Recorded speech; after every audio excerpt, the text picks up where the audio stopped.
नमस्कार दोस्तों, भारत एक सोच देख रहे हैं आप। दोस्तों, उत्तर प्रदेश में एक लड़ाई चल रही है। वो जंग चल रही है सोशल मीडिया पर। जी हाँ, एक तरफ है नगर विकास और ऊर्जा मंत्री ए.के. शर्मा, तो दूसरी तरफ है समाजवादी पार्टी। दोनों के बीच में ट्विटर वॉर चल रही है और एक के बाद एक हमले किए जा रहे हैं। और अब ये खबर निकलकर सामने आ रही है कि इस मामले में एफआईआर भी दर्ज करा दी गई है। तो क्या है पूरा मामला, वो हम आपको बताएंगे। लेकिन एक बड़ी खबर ये है, अहम खबर ये है दोस्तों, इस लड़ाई में मछली शहर से विधायक हैं रागिनी सोनकर, जिनकी एंट्री हो गई है। रागिनी सोनकर उन्नाव पहुंची हुई थी और वहां पर पहुंचने के बाद उन्होंने एक के बाद एक हमले किए। ट्विटर पर जो ए.के. शर्मा और समाजवादी पार्टी के बीच में लड़ाई चल रही है, उस पर उन्होंने बयान दिया और जो विभाग हैं उनमें घोटाले हो रहे हैं, इसके बारे में उन्होंने बताया। इसके साथ ही साथ पूर्वांचल का जिक्र करते हुए बताया कि 900 करोड़ रुपए का घोटाला हुआ है। एनकाउंटर के मुद्दे पे बोला रागिनी सोनकर ने, एक एक करके सरकार को घेरने की पूरी कोशिश की है। तो क्या कुछ कहा गया है रागिनी सोनकर की तरफ से, वो हम आपको बताने जा रहे हैं। दोस्तों रागिनी सोनकर जो कि उन्नाव पहुंची हुई थी, वहां पर मीडिया ने उनसे बातचीत करने की कोशिश की। तो रागिनी सोनकर ने कहा कि प्रदेश में हो रहे एनकाउंटर को लेकर उन्होंने सवाल उठा दिया और कहा कि एनकाउंटर में मारे जाने वाले ज्यादातर लोग अल्पसंख्यक, दलित और पिछड़े वर्ग के होते हैं। हर बार एक ही कहानी दोहराई जाती है। इस तरह के फर्जी एनकाउंटर लोगों के बीच में आक्रोश पैदा कर रहे हैं। नो टॉलरेंस की बात करते करते कब इन्होंने उस नो टॉलरेंस को पलट करके रख दिया, वो पता भी नहीं चला। और जो ये एनकाउंटर्स हो रहे हैं, किन के एनकाउंटर्स हो रहे हैं? किसी अल्पसंख्यक समाज का व्यक्ति है, कोई दलित समाज का बच्चा है, कोई आपका पिछड़ा समाज का बच्चा है, किसी किसान का बच्चा है, किसी ठेला चलाने वाले का बच्चा है, किसी गरीब का बच्चा है, उसको पकड़ पकड़ के मारा जा रहा है। और ये सिमिलर स्टोरी को फॉलो किया जाता है। एक पुलिस होती है, उसकी गन चोरी करते हैं और एक बच्चे के पैर पे मार देते हैं। तो ये कहीं न कहीं जो हम एनसीआरबी के आंकड़ों को देख रहे हैं, उसका रीजन भी दर्शा रहा है कि क्यों बढ़ रहे हैं आंकड़े। मंगेश यादव एनकाउंटर के बाद से उत्तर प्रदेश में यह बड़ा मुद्दा बन गया था। दोस्तों, अखिलेश यादव ने जोर शोर से यह मुद्दा उठाया था और कह दिया था कि जाति को देखकर हत्या की जा रही है। यह बात उनकी तरफ से कही गई थी, जाति को देखकर जान ली जा रही है, यह बात उनकी तरफ से कही गई थी।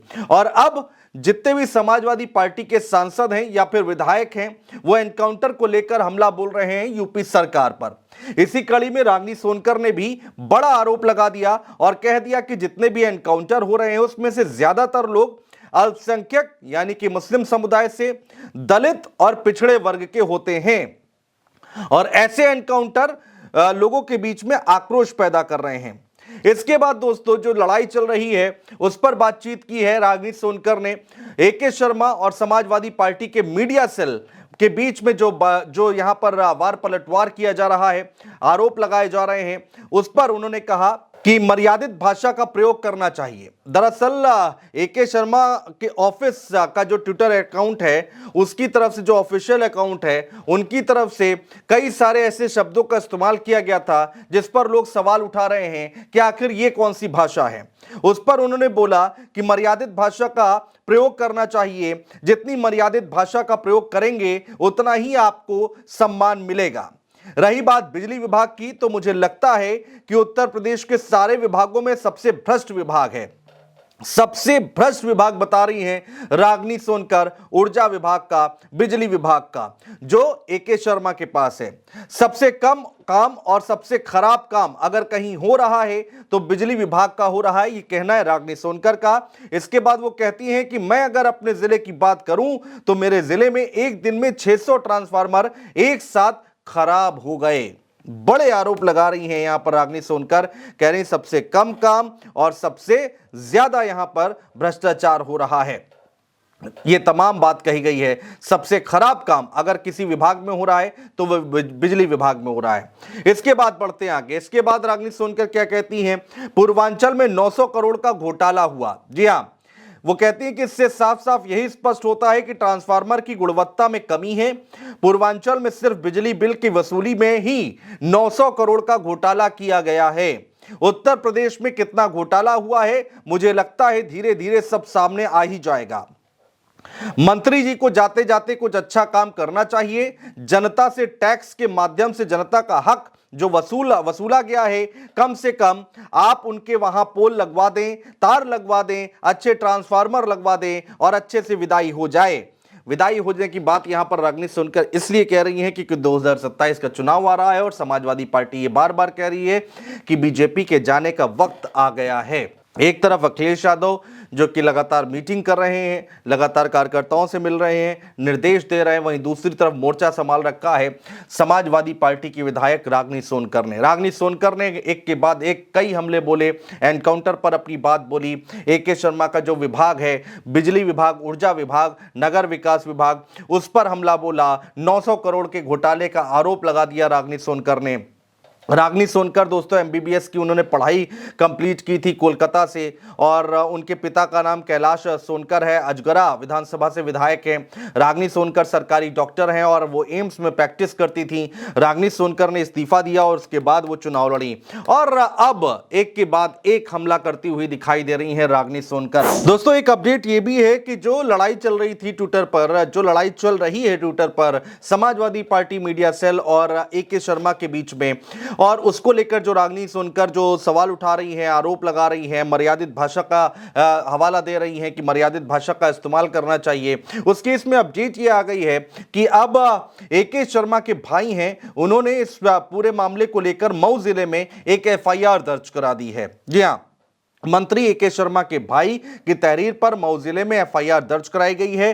सोशल मीडिया पर मंत्री के परिजन का नाम उछाले जाने और भ्रष्टाचार का आरोप लगाने को लेकर मुकदमा दर्ज कराया गया है।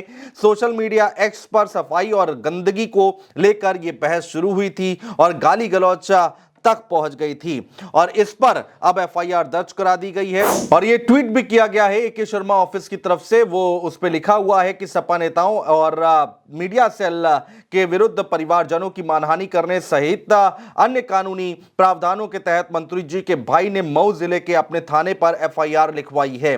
आशा है सरकार और पुलिस इसका संज्ञान लेकर उचित विधिक कार्रवाई करेगी और FIR की कॉपी का एक छोटा सा ऊपर का हिस्सा भी यहां पर पोस्ट किया गया है। दोस्तों ये FIR होने के बावजूद सपा की मीडिया सेल ने हमला जारी रखा और लिखा कि मंत्री महोदय ने अपने भाई के जरिए FIR करवाकर खुद ये साबित कर दिया कि जो खबरें उनके भ्रष्टाचार के संदर्भ में मार्केट में हैं वो सत्य हैं। भाजपा के अंदरूनी हलकों में भी मंत्री महोदय के परिवारवाद भ्रष्टाचार संबंधी चर्चाओं का बाजार गर्म है।